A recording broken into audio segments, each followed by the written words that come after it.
사회 구조가 항상 이렇게 정체되어 있지 않고 변동이 되는데, 사회학자들이 한 세기마다 이렇게 새롭게 발견되는 그런 세대들에 관한 이야기를 했어요. 19세기는 여성을 새롭게 인식하는 세기였다, 이렇게 말을 합니다. 그 전까지 여자의 존재가 전혀 존재감이 느껴지지 않고 이렇게 했었는데, 19세기가 지나면서 이제 여성의 지위가 향상이 되고 새롭게 발견되는 그런 기회가 됐다는 얘기예요. 20세기는 어린이들이 새롭게 발견되는 시기, 그 다음에 21세기, 지금 우리가 살고 있잖아요. 이 21세기는 노인 문제가 새롭게 부각되는 그런 세대라고 이야기를 합니다. 우리나라 같은 경우에도 사실 이 20세기 이전에는 어린이들에 대한 인식이 별로 없었습니다. 어린아이들의 존재감 같은 것들이 집에서도 그렇고 또 사회적으로도 어린아이들은 전혀 힘없는 존재들이었고, 있는 듯 없는 듯 이런 존재가 바로 어린이들이었어요. 실제로 어린이라는 단어도 없었습니다. 그때는 이제 아이들을 부를 때 뭐 어린 놈이라든가 뭐 또 이렇게 말하는 게 조금 좀 조심스럽긴 한데 애새끼라든가 이런 식으로 그냥 이렇게 막 불렀지, 어린이라는 그런 용어 자체가 없었습니다. 어린이라는 말이 처음 생겨나게 된 것은 바로 이제 1920년대에 일본에 유학을 하고 있던 젊은 성각자가 있었는데, 방정환입니다.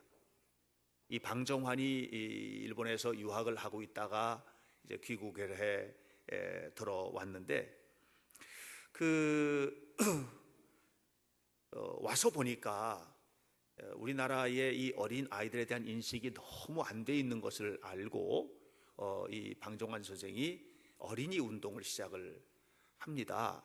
그러면서 어린 놈 아니고 또 애새끼가 아니라 젊은 사람들도 높여서 젊은이라고 하잖아요. 연세 드신 분들은 뭐라고 합니까? 늙은이라고 하거든요. 이게 늙은이라는 말이 낮추는 말이 아니에요. 나이 드신 분들 이런 뜻이에요. 그러니까 어린 아이들도 어린 놈이 아니라 어린이가 맞다.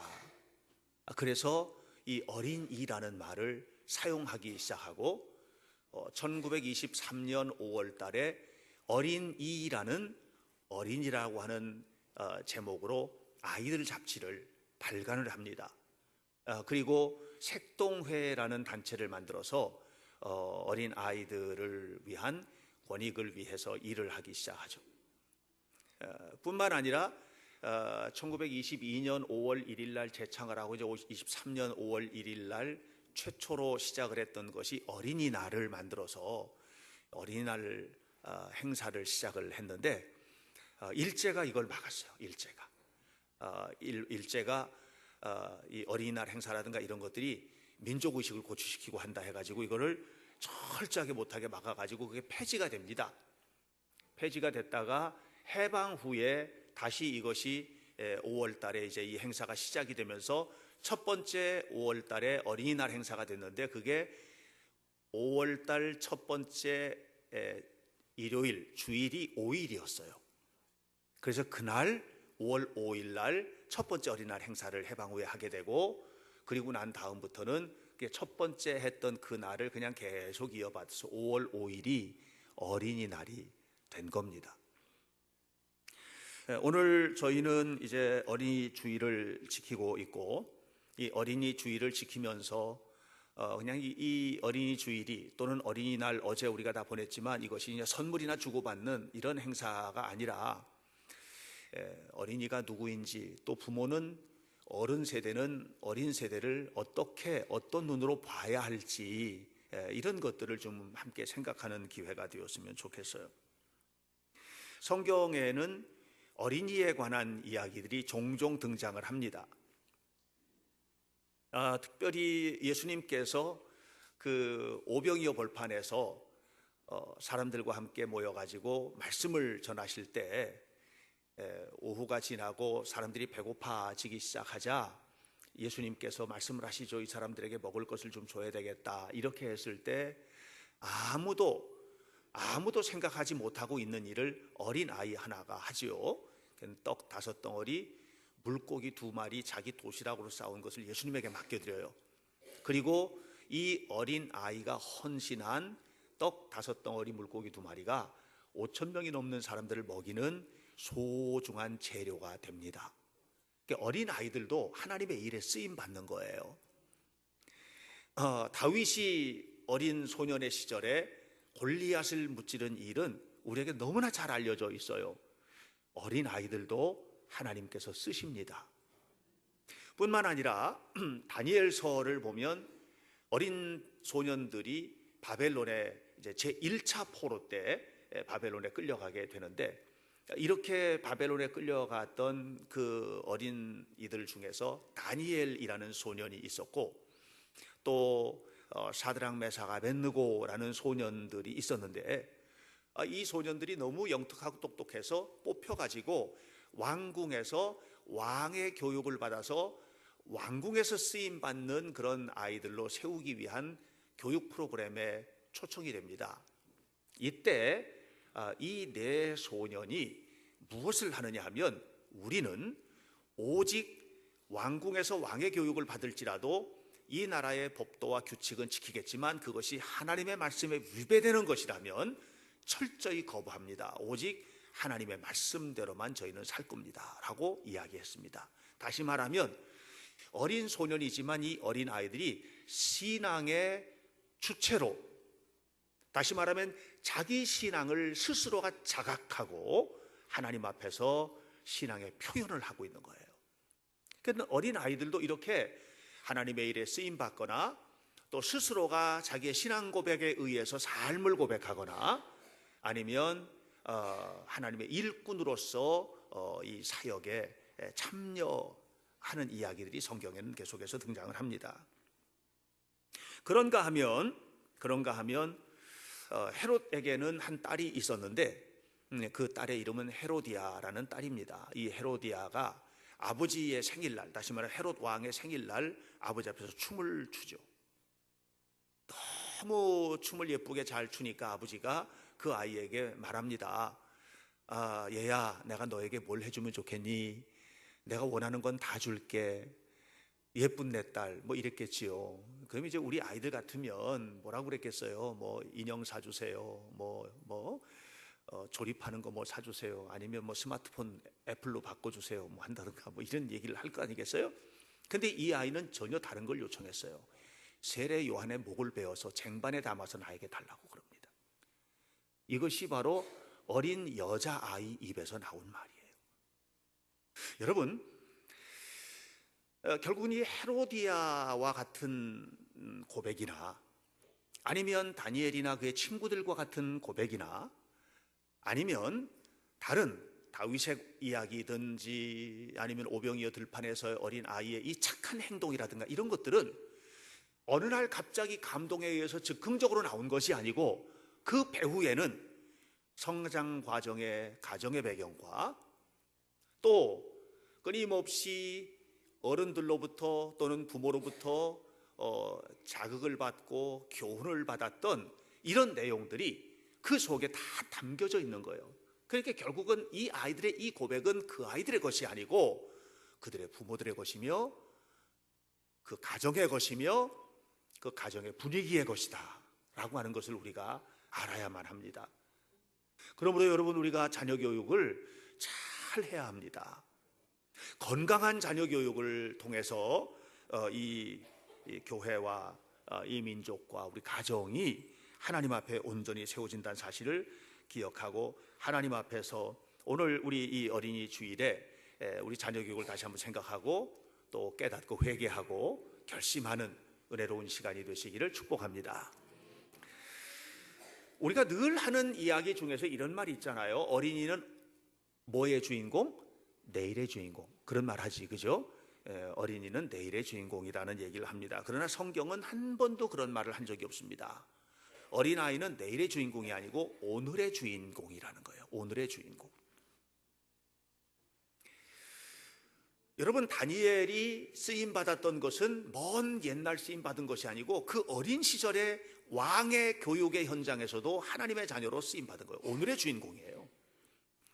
다윗이 커서 왕이 되었지만 엘라 골짜기에서 이미 그날의 주인공이었어요. 여러분, 우리의 자녀들은 이 다음에 다 커서 주인공이 될 아이들이 아니에요. 오늘의 주인공이에요.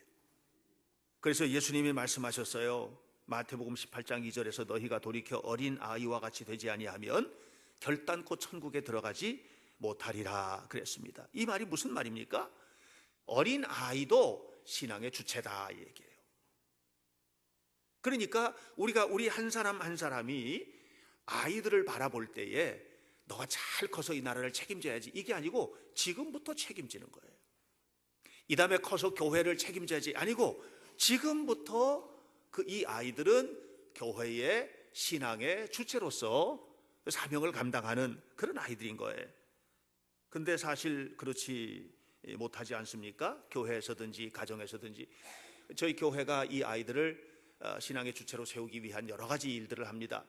예를 들면 예배 시간에도 함께 참여시키고 또 어른들이 하는 자리라고 생각하는 이 자리인데 이 자리에서 아이들도 함께 예배하고 또 그리고 제가 다니면서 봐도 지금 1시간 동안 예배가 진행이 될 텐데 지금 아이들이 참여해 있잖아요.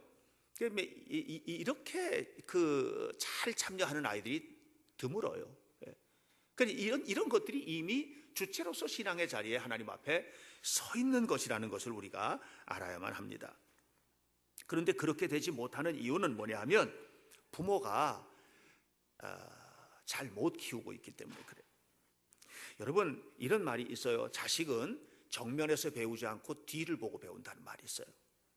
정면에서 배우지 않는다는 말은 뭐예요? 정면에서 말하잖아요. 이렇게 살아 저렇게 살아. 그러면 말을 하면 즉각 행동하지요. 그만해. 그럼 안 하잖아요. 예. 공부해. 그럼 방 들어가지요. 이게 정면에서 배우는 거예요. 그런데 절대로 정면에서 배우지 않아요. 공부해 해서 들어가지만 책상에 앉아서 공부하는 게 아니거든요. 자녀들은 뒤를 보고 배운다. 다시 말하면 부모가 살아온 삶을 보고 배우는 거예요. 부부가 엄마와 아빠가 나누는 대화를 통해서 배우는 거예요. 매일 집에서 부부싸움을 하는데 그런 가정에서 자녀가 건강하게 세워질 수가 없어요. 상처가 쌓여요. 예.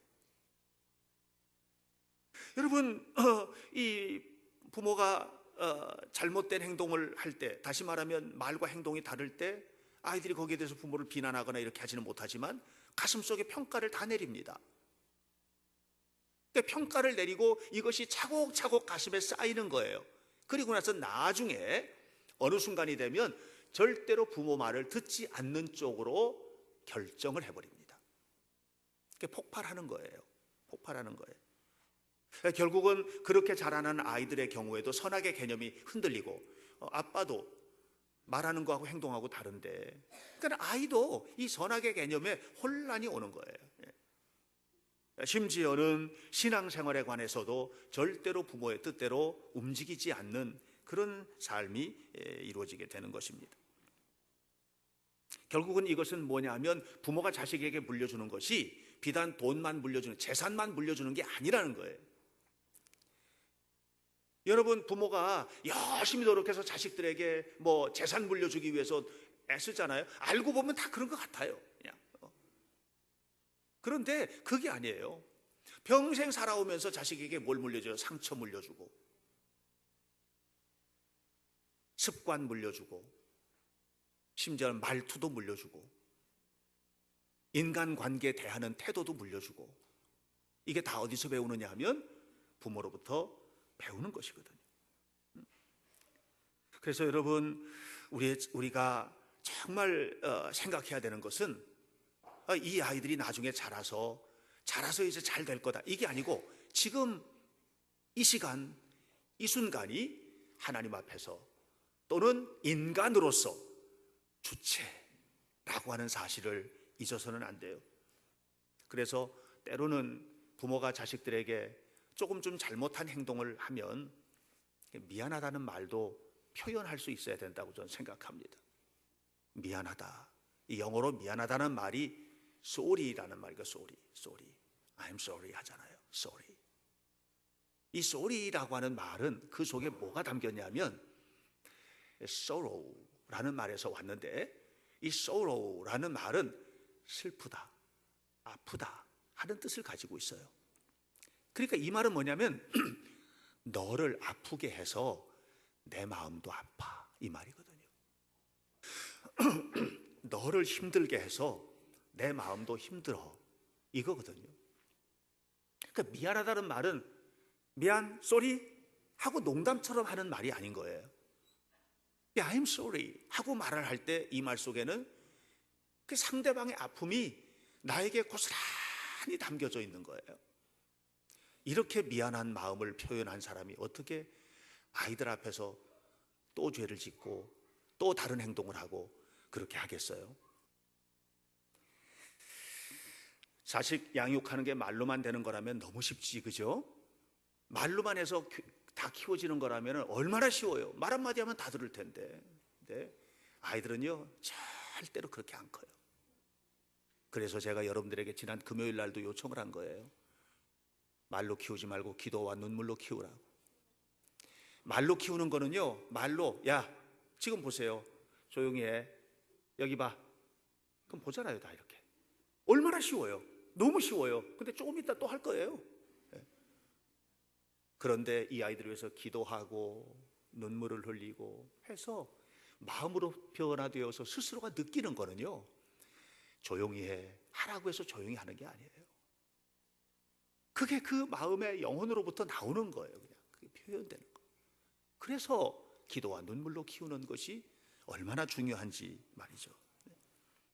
사랑하는 여러분, 우리 현대교회 성도들 자녀를 바라볼 때 이놈이 이 다음에 커서 훌륭한 일 할 사람, 이게 아니라 지금 이 순간 하나님 앞에 세워져야 하고, 지금 이 순간 정말 소중한 인격으로 건강하게 서야 할 아이로, 하나의 인격체로 바라보시고 키워내시는 성도들이 되시기를 축복합니다.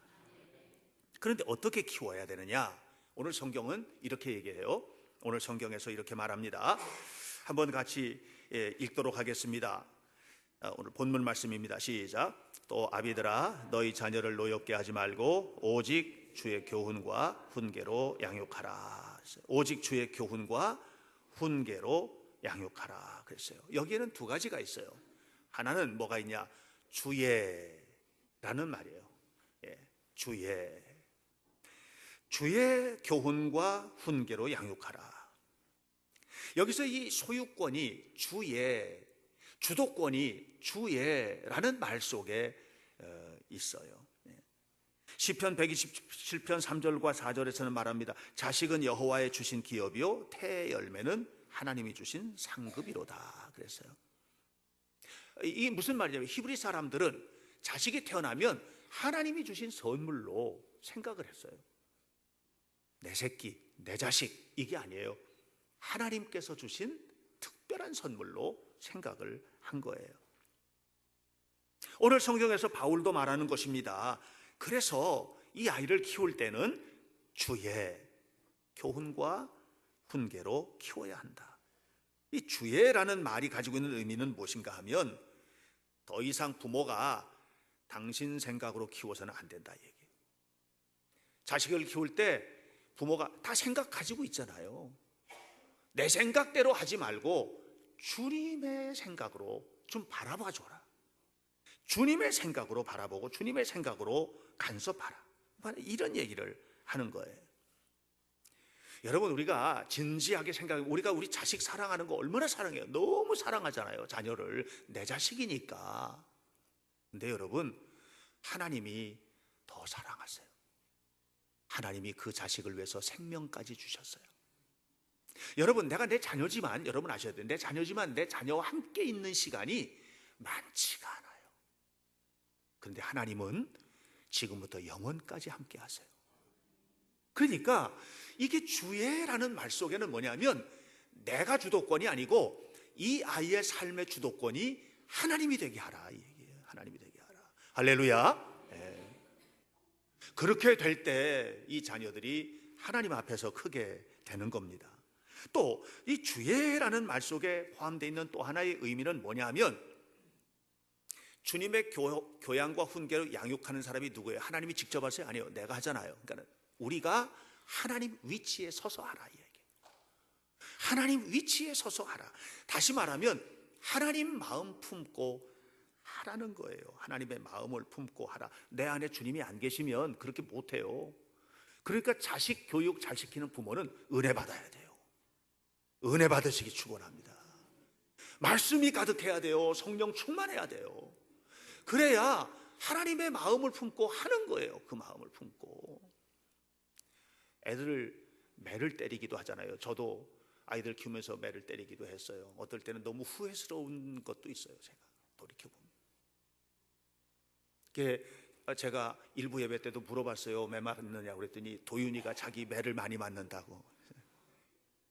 누가 그렇게 때리냐고 했더니 엄마가 심하게 때린다고. 아빠는 별로 안 때리는데 도윤이 엄마가 때리는데, 도윤이 엄마 어디 있어요? 좀 심하게 때리지 마시기를 바랍니다. 그래서 제가 그랬어요. 네가 매 맞을 짓을 해서 매 맞는 것이다. 도윤이가 매 맞을 짓을 하니까 매를 맞는 거죠. 엄마가 이쁜데 때리겠어요? 안 때리죠. 그런데 중요한 것은 이때 감정을 가지고 때리면 안 된다 이 얘기하는 거예요. 감정이 담아가. 그런데 부모들이 어떨 때는요, 감정으로 때려, 감정으로. 그러니까 이게 주의 트레이닝이 아닌 거예요. 주의 교양과 훈계가 아닌 거예요. 부모가 하는 거예요.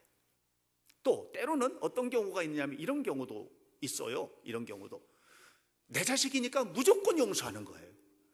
내 자식이니까 무조건 그냥 다 봐주고 다 이해하고, 그래서 너무나도 버르장머리가 없어요. 요즘에 아이들 보면 너무나도 버르장머리 없는 아이들이 많아요.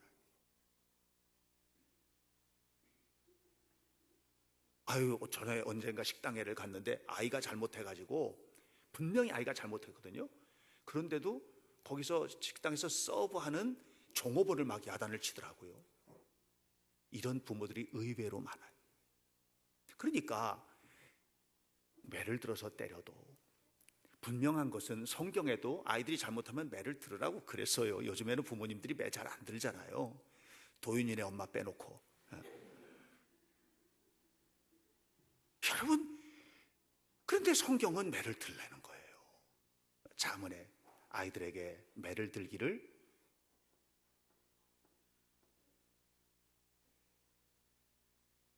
아이들은 싫겠지만 말이죠. 사랑을 하고 행할 모든 관계 속에서 주님 앞에서 감당하는 은혜가 있기를 주님의 이름으로 축복합니다. 그렇게 되려면 주님의 마음을 부모가 품지 않으면 안 된다는 거예요. 아이들이 공부를 해요. 열심히 공부해라 이렇게 하잖아요. 그죠? 준서가 공부해야지? 공부하는 거 재밌지? 재미없대잖아요. 이 아이들이 공부하는 거 재밌는 아이들이 별로 없어요.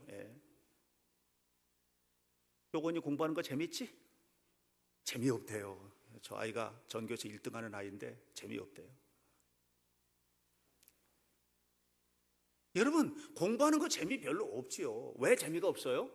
공부를 해가지고 쓸 데 있는 데는 시험 보는 데밖에 없어. 지금 저 아이들이 공부를 하는 이유는 시험 잘 치는 거예요. 그런데 어른들은 공부해야 된다는 걸 느끼는 거예요. 왜? 써먹어야 되는데 그때 왜 공부 안 했나? 그러니까 공부는요, 써먹을 때 필요해서 하는 거지. 근데 지금 우리는, 이 아이들은요, 공부해서 써먹을 때가 한 군데도 없어. 그러니까 공부하고 싶은 마음이 별로 없는 거예요. 써먹어야 된다는 것을 아는 순간 공부해야 된다는 걸 느끼는 거예요. 이걸 빨리 깨우치는 아이들이 공부를 하는 거예요. 신앙생활도 마찬가지예요. 아이들 교육도 마찬가지예요. 여러분, 아이들 교육도 마찬가지예요. 다 크고 난 다음에는 그때 이렇게 가르칠 걸, 그때 이렇게 교훈할 걸, 그때 이렇게 붙잡아 줄 걸. 소용없어요. 지금 해야 되는 거예요.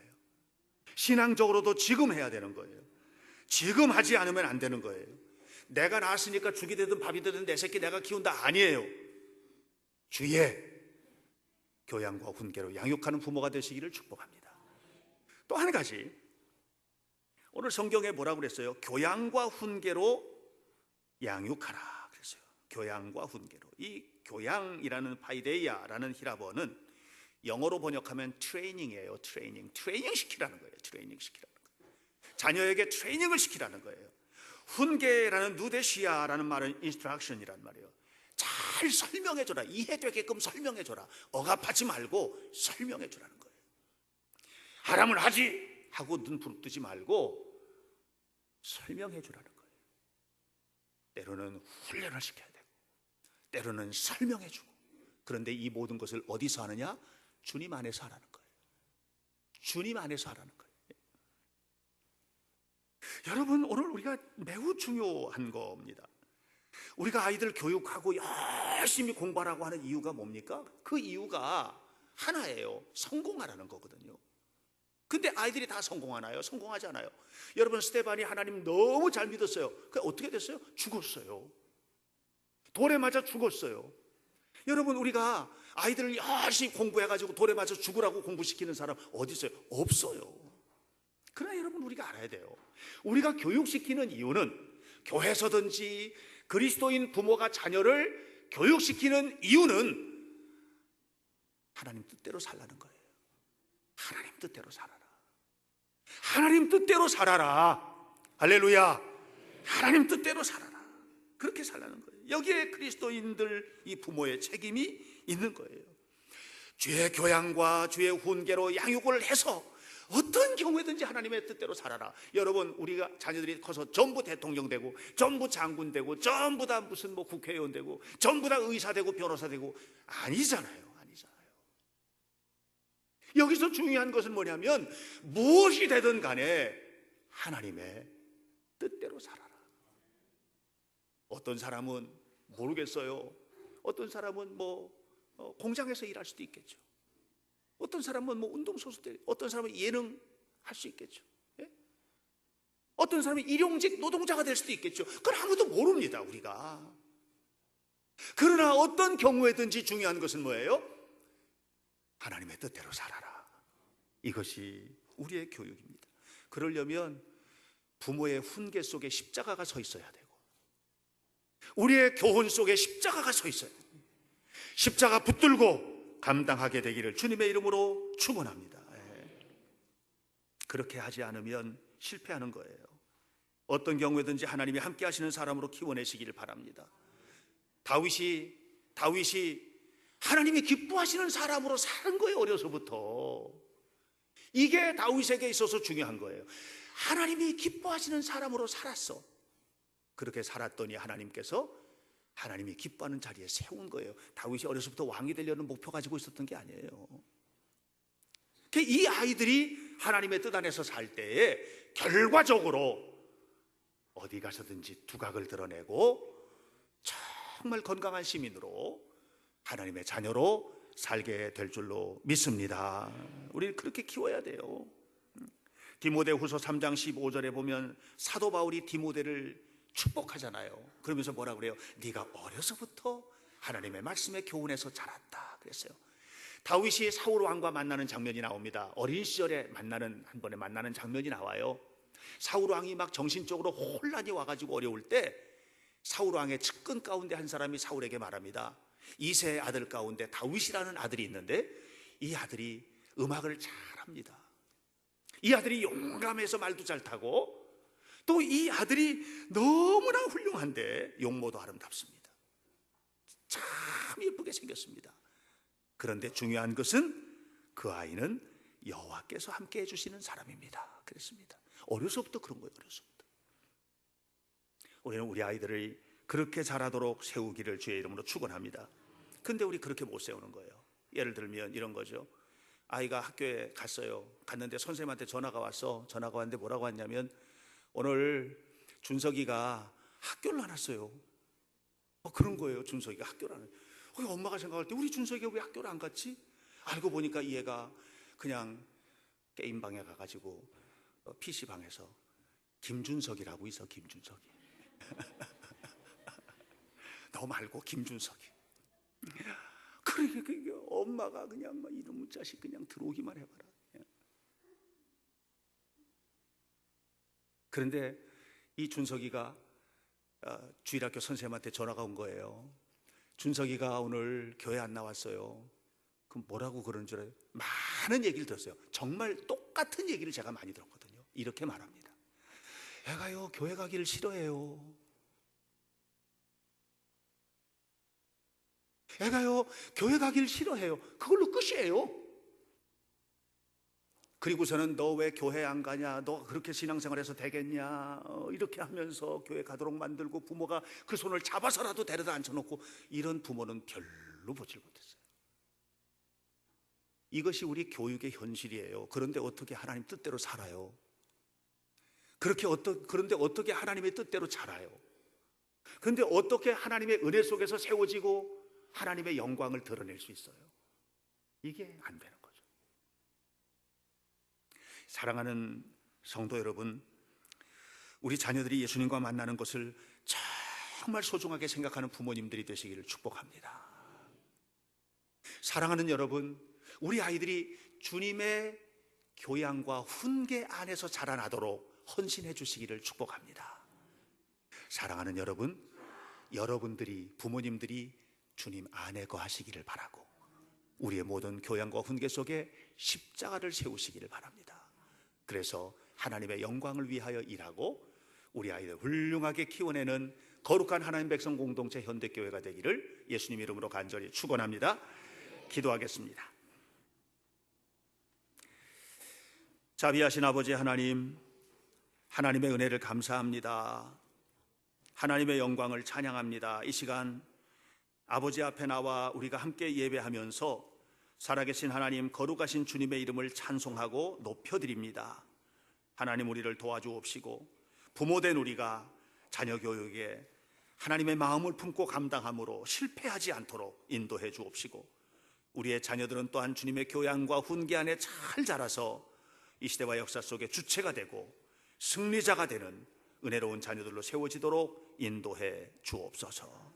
예수님 이름으로 기도하옵나이다.